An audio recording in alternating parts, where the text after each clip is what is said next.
बांग्लादेश से इस वक्त की बहुत बड़ी खबर, प्रधानमंत्री शेख हसीना वहां से बाहर निकल चुकी हैं मिलिट्री के हेलीकॉप्टर के जरिए, जिसकी तस्वीर हम आपको लगातार दिखा रहे हैं। भारत पहुंची है शेख हसीना, बहुत बड़ी खबर, भारत पहुंची है शेख हसीना। मित्र राष्ट्र है, अगरतला में लैंड हुआ है हेलीकॉप्टर, त्रिपुरा के अगरतला में लैंड हुआ है शेख हसीना का हेलीकॉप्टर। शेख हसीना वाजिद हैं वो उन्होंने इस्तीफा दे दिया, वो मुल्क छोड़ गई हैं। सुनने में आया कि वो त्रिपुरा चली गई हैं और ये डेवलपमेंट जो है वो जारी बात है एशिया के लिए, साउथ एशिया के लिए, हमारे खित्ते के लिए कोई इतनी अच्छी नहीं है। बांग्लादेश की शेख हसीना ने रिजाइन कर दिया है, स्टेप डाउन हो गई हैं और कहा जा रहा है फ्लीज टू इंडिया। बांग्लादेश की शेख हसीना इस्तीफा दे चुकी हैं, रिजाइन कर चुकी हैं, क्योंकि उनको बांग्लादेश की आर्मी ने 45 मिनट की डेडलाइन दी थी कि आप रिजाइन कर दें। ये सरकार पलटने की चाइना पहले दिन से कोशिश कर रहा था, क्योंकि ये प्रो इंडिया गवर्नमेंट थी। इस गवर्नमेंट ने इंडिया को एक पोर्ट भी दिया था, जिस पोर्ट से इंडिया की नॉर्थ ईस्ट की कनेक्टिविटी बनती थी। याद रखें कि भारत का किरदार जो था बेसिकली शेख हसीना वाजिद को मजबूत करने में बहुत ज्यादा था। उसकी वजह यह है कि भारत, आपको पता है कि चाहता था कि शेख हसीना वाजिद जो है वो पावर में, इक़्तिदार में रहे। वो ये समझते थे कि हमारी एक लंबा चौड़ा ताल्लुक जो है वो शेख हसीना वाजिद के साथ मौजूद है और हमें शायद उस ताल्लुक को रखना चाहिए। पुराना एक ताल्लुक है शेख हसीना वाजिद के साथ।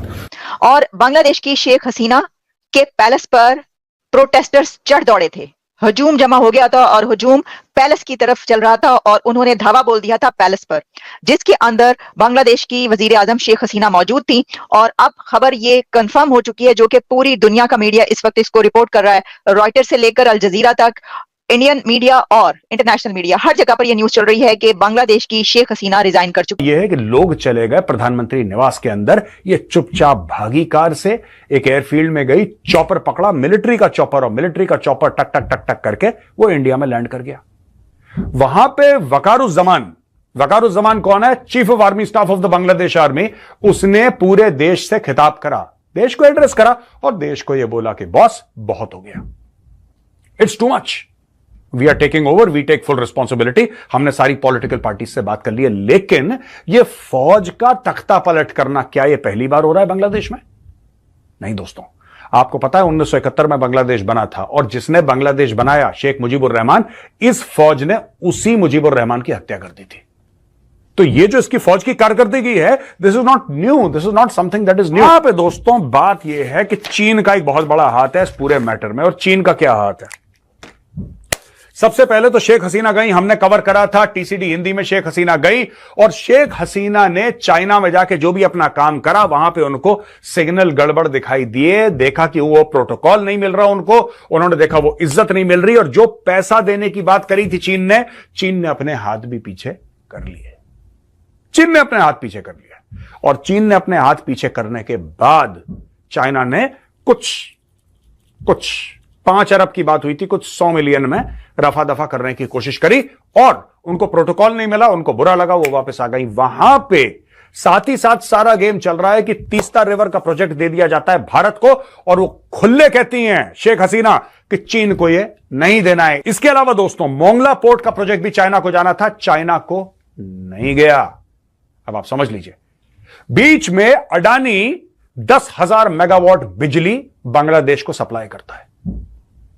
चाइना चाह रहा था कि सारा काम वो करे, लेकिन चाइना इन सारी रेस में पीछे था। वहां पे अमेरिका का भी एक फैक्टर है दोस्तों, एक छोटा मोटा फैक्टर अमेरिका का भी है। अमेरिका भी नाखुश था और आज भी है शेख हसीना के साथ।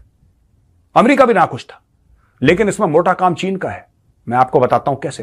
ये शेख हसीना के कुछ लॉयल मिलिट्री ऑफिसर्स लगातार शिकायत कर रहे थे चाइना से कि भाईजान, जो हमने आपसे हवाई जहाज खरीदे हैं, जो हमने आपसे शिप्स खरीदे हैं, जो हमने आपसे वेपन्स खरीदे हैं, आर्टिलरी खरीदी है, राइफल्स खरीदी हैं, वो सब कबाड़ा हैं, that's all bloody junk, they don't fire.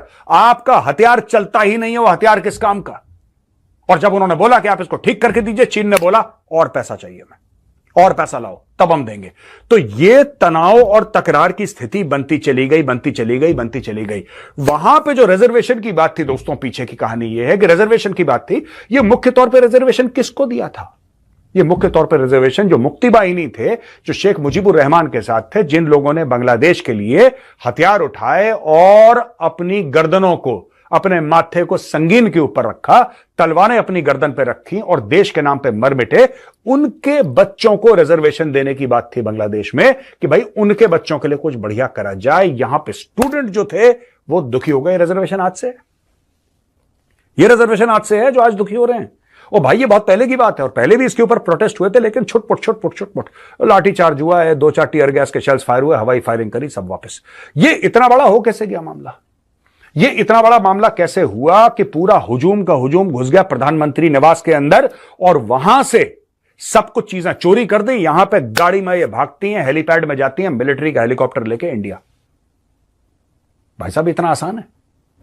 जो शेख हसीना वाजिद हैं वो उन्होंने इस्तीफा दे दिया, वो मुल्क छोड़ गई हैं। सुनने में आया कि वो त्रिपुरा चली गई हैं और ये डेवलपमेंट जो है वो जारी बात है एशिया के लिए, साउथ एशिया के लिए, हमारे खित्ते के लिए कोई इतनी अच्छी नहीं है।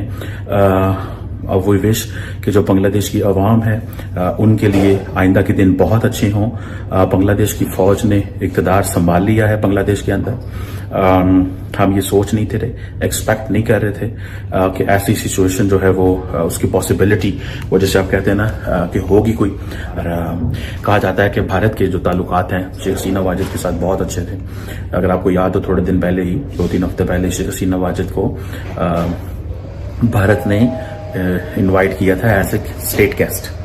सो ये बहुत बड़ी चीज़ थी, ये मैं समझता हूँ ये बहुत बड़ी चीज़ थी कि उनको एज ए स्टेट गेस्ट आप इनवाइट करें और एज ए स्टेट गेस्ट जो है वो आए और आके इंडिया के अंदर रहें। लेकिन ठीक है, भारत का किरदार जो था बेसिकली शेख हसीना वाजिद को मजबूत करने में बहुत ज़्यादा था। उसकी वजह यह है कि भारत आपको पता है कि चाहता था कि शेख हसीना वाजिद जो है वो पावर में, इक़्तिदार में रहे। एक तो सारी बात है वो शेख मुजीबुर रहमान की बेटी थी, ये एक उनको बहुत ज़्यादा एज था, ठीक है जी। दूसरा जो एज था उनको वो ये भी था कि वो ये समझते थे कि हमारी एक लंबा चौड़ा ताल्लुक जो है वो शेख हसीना वाजिद के साथ मौजूद है और हमें शायद उस ताल्लुक को रखना चाहिए। पुराना एक ताल्लुक है शेख हसीना वाजिद के साथ।